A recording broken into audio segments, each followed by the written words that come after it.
है AGT live 24/7। आप सब देख रहे हैं एजीटी लाइव 24/7। এই হচ্ছে AGT live 24/7। This is AGT live 24/7। প্রশিক্ষণে থাকবে। আমরা বলেছি 19টা আইটিআই আমাদের সারা রাজ্যে। টোটাল 5 বছরে একটা কোর্স টার্গেট বা টোটাল যে ইনভেস্টমেন্ট ফেজ ম্যানারে করা হবে। ফেজ ম্যানারে টোটালি ইনভেস্টমেন্ট থাকবে এবং 5 বছরের মধ্যে সমস্ত কিছু কমপ্লিট হবে। 6 বছরের মাথায় যদি কেউ পড়তে চায় তাহলে এরকম ভাবে প্রশিক্ষিত হতে পারবে। 6 বছরের মাথায় যদি নতুন করে ভর্তি হতে চায় মানে কোর্সগুলো কন্টিনিউ থাকবে। আমি যেই ট্রেডগুলো বললাম ডিসিপ্লিনে সেগুলো তারা অ্যাড করবে। কারণ আমি আগে বলেছি আমার আলোচনার শুরুতে যে বর্তমানে চলছে কিন্তু আমাদের আউটপুট আসছে না। তাই ভারতবর্ষের সঙ্গে চিন্তা করে এই ট্রেডগুলোকে সেখানে অ্যাড করা হচ্ছে, যেগুলো রাজ্যের বাইরে প্লেসমেন্টে সাহায্য করবে এবং ডিমান্ড রয়েছে, ডিমান্ড বেসড। বর্তমানে director can say how many disciplines বর্তমানে রয়েছে। আমাদের যে 19টা আইটিআই, সেই 19টা আইটিআই আমরা রাজ্য সরকার তার বাইরে টোটাল 13,000 স্কয়ার ফিট এরিয়া এই 19টা আইটিআই এর মধ্যে আমরা পরিকাঠামো তৈরি করে দেব টাটাকে। এবং এই নতুন পরিকাঠামো তৈরি করতে যে খরচের কথা আমি বললাম, অ্যামাউন্টের কথা আমি বললাম যে 40% of the total expenditure will be borne out by government of India, government of Tripura, and 86% will be contributed by Tata Technology. তার বাইরেও আমাদের আরো প্রায় 109 কোটি 6 লক্ষ টাকা আমাদের এডিশনাল খরচ করতে হবে। কি পারপাসে? 13,000 স্কয়ার ফিট যে এলাকা 19টা আইটিআই এর মধ্যে আমরা করব, টোটাল 13,000 স্কয়ার ফিট এলাকাকে পরিকাঠামোগত উন্নয়ন করা হবে, যাতে এই যে নতুন মেশিন বসবে, অত্যাধুনিক টেকনোলজি নিয়ে আমাদের ক্লাস হবে, নতুন নতুন ডিসিপ্লিন বা সাবজেক্টের উপর সেখানে ছাত্রদেরকে ট্রেনিং প্রদান করা হবে, ভোকেশনাল ট্রেনিং। এই যে পরিবেশ তৈরি করে দিতে হবে বা পরিকাঠামো তৈরি করে দিতে হবে টাটাকে টোটাল 13,000 স্কয়ার ফিটের উপর। তার জন্য রাজ্য সরকার নাবার্ড থেকে লোন নিয়ে এই খরচ করবে এবং আমরা আশা করতে পারি যে আগামী 5 বছরে ফেজ ম্যানারে এই যে 19টা আইটিআই আমাদের ত্রিপুরা রাজ্যে রয়েছে, যে আইটিআই থেকে ছাত্র ছাত্রীরা বিভিন্ন ভোকেশনাল ট্রেনিং কোর্সে স্কিলড হয়ে তারা বের হয়, তাদের যে জ্ঞান গরিমা বা তাদের যে নলেজ সেই ক্ষেত্রে আরো অনেকটা বৃদ্ধি। বেশ কিছুদিন ধরে আগরতলা বিশেষ করে কলকাতা রুটের বিমান ভাড়া নিয়ে বিভিন্ন সময়ে সংবাদ মাধ্যমে অনেক নিউজ সেখানে পরিবেশিত হয়েছে এবং প্রত্যেকের মধ্যেই এটা একটা বহু চর্চিত বিষয়। বিধানসভার ভেতরেও এই বিষয় নিয়ে আলোচনা হয়েছে এবং বিভিন্ন সংবাদপত্রে এই বিষয় নিয়ে চর্চা হচ্ছে যে ডাবল ইঞ্জিন সরকারের আমলে রাজ্যে এবং কেন্দ্রে একই সরকার, তো স্বাভাবিকভাবেই বিমান ভাড়া কেন বৃদ্ধি পাবে। আমরা বারবার বিভিন্ন সাংবাদিক বৈঠকে, বিভিন্ন অনুষ্ঠানে, সংবাদ মাধ্যমে আমরা বলেছি, বিধানসভার ভেতরেও বলেছি, কিন্তু আজকে অফিসিয়ালি আমরা আপনাদেরকে বলছি সাংবাদিক সম্মেলনের মাধ্যমে যে এটা দেখুন সম্পূর্ণভাবে বিমান ভাড়া কেন্দ্রীয় সরকারের নিয়ন্ত্রণেও নয়, যারা এয়ারলাইন কোম্পানিগুলো রয়েছে সেই এয়ারলাইন কোম্পানিগুলোর অধীন সেই বিমান ভাড়া, মানে কেন্দ্রীয় সরকারের কন্ট্রোলড নয়, সেটা ডিকন্ট্রোলড। এবং DGCA, director general of civil aviation, DGC এর অধীন টিএমইউ, তারিফ মনিটরিং ইউনিট বলে একটা সংস্থা রয়েছে, যারা প্রতিনিয়ত সারা দেশে এই বিমান ভাড়া যে ফ্লাকচুয়েশন, ভাড়া বাড়া বা ভাড়া কমা, সেই বিষয়ে রেগুলার মনিটরিং তারা সেখানে নজর রাখে বা সার্ভেলেন্স করে থাকেন, মনিটরিং করে থাকেন। কিন্তু সে কথা মাথায় রেখেও আমরা অনেকবার রাজ্য সরকারের তরফ থেকে, দপ্তরের তরফ থেকে, কেন্দ্রীয় সিভিল এভিয়েশন দপ্তরে আমরা অনেকবার চিঠি লেখালেখি করেছি, আপনারাও সেটা জেনেছেন, সংবাদ মাধ্যমে সেটা এসেছে। কিন্তু প্রতিবারই আমাদেরকে বলা হয়েছে যে যে ফেয়ার বাকেট থাকে,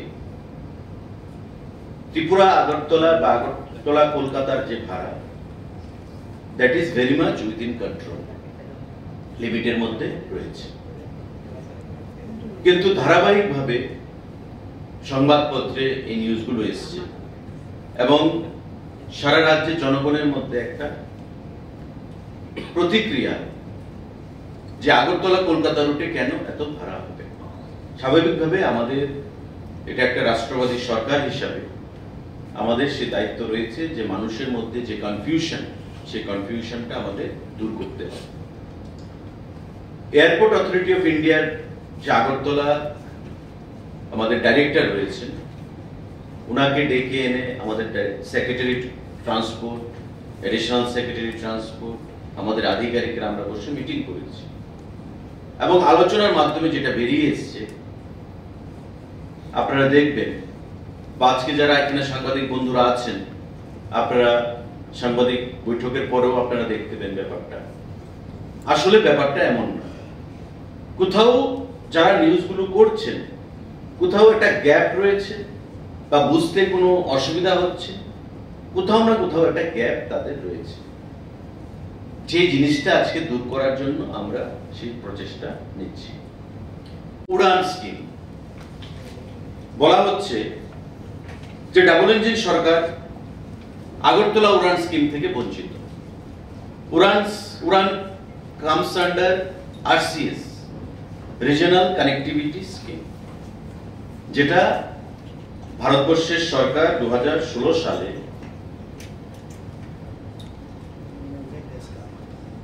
আমাদের গরিব অংশের মানুষ, আম আদমি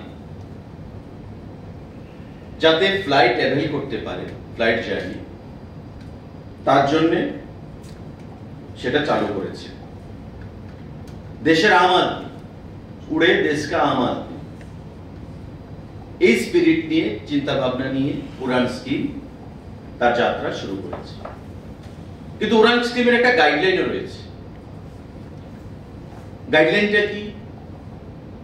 যে উড়ানের ফ্যাসিলিটি যে পাবে ওই এয়ারপোর্ট আইদার আনসার্ভ হবে বা আন্ডার সার্ভ হবে। মানে আমি আগরতলা থেকে কলকাতা যাব, এখন বলছে কি যে আগরতলা কলকাতায় উড়ানের ফ্যাসিলিটি থেকে বঞ্চিত রাজ্যের জনগণ। ডাবল ইঞ্জিনের সরকার, প্রশাসন নির্বিকার, হয়তো নিউজে। আসলে Agartala airport to Kolkata airport, end to end. তবে আইদার আগরতলাকে আন্ডার সার্ভ হতে হবে বা আনসার্ভ হতে হবে, অথবা কলকাতা এয়ারপোর্টকে আন্ডার সার্ভ হতে হবে বা আনসার্ভ হতে হবে। তো আগরতলা বা কলকাতার মধ্যে কোনো এয়ারপোর্টে তো আন্ডার সার্ভ নয় বা আনসার্ভ নয়। আন্ডার সার্ভ মানে যেখানে প্রতিদিন একটা বিমান চলে, আর আনসার্ভ মানে যেখানে প্রতিদিন কোনো বিমানই চলে না। তো যেখানে কোনোদিন প্রতি বিমান চলে না মানে আনসার্ভ, তাকে সার্ভিসই দেওয়া হয়নি, তারা উড়ান স্কিমের আন্ডারে আসবে। এবং ভারতবর্ষে এমন অজস্র অনেক শত শত এয়ারপোর্ট ছিল যেগুলো আনসার্ভ এবং আন্ডারসার্ভ। আম আদমি সেই ফ্যাসিলিটি গ্রহণ করেছে। তো স্বাভাবিকভাবে আগরতলা আমাদের প্রতিদিন 16টা ফ্লাইট ওঠানামা করছে। খুব শীঘ্রই আমাদের 220 সিটের আরো একটা ইন্ডিগো এয়ারবাস 220 সিটের আগামী 16 তারিখ ডিসেম্বর মাসে তার যাত্রা শুরু করবে। অর্থাৎ ডিসেম্বরের 16 থেকে আরেকটা এয়ারবাস 220 সিটের এখানে অ্যাড হচ্ছে। তার বাইরে প্রতিদিন আমাদের 16টা এয়ারক্রাফট উঠানামা করছে আগরতলা থেকে। তো আইদার এটা মানে neither it comes under unserved nor underserved। যে এয়ারপোর্ট থেকে প্রতিদিন 16টা বিমান উঠানামা করে সেটা আন্ডারসার্ভড হতে পারে না বা আনসার্ভড হতে পারে না। আর কলকাতার কথা তো আমি তো ছেড়েই দিলাম, এটা তো ইন্টারন্যাশনাল এয়ারপোর্ট, প্রতিদিন কয়েকশো বিমান ওঠানামা করছে, তো কি করে উড়ান হবে? তাই মানুষের মধ্যে একটা বিভ্রান্তি যে আমাদেরকে হয়তো আমাদের কেন্দ্রীয় সরকার বঞ্চনা করছে বা রাজ্য সরকার হয়তো কোনো ব্যবস্থা গ্রহণ করছে না, যেটা সঠিক নয়। গতকালও আপনারা দেখেছেন ডোনার মিনিস্টার, আমাদের কমিউনিকেশন মিনিস্টার জ্যোতিরাদিত্য সিন্ধিয়া সাহেব পরিষ্কারভাবে বলে গেছেন, উনি সিভিল এভিয়েশন দপ্তরে ছিলেন, পরিষ্কার ভাষায় বলে গেছেন যে ডাবল ইঞ্জিনের যে গতি,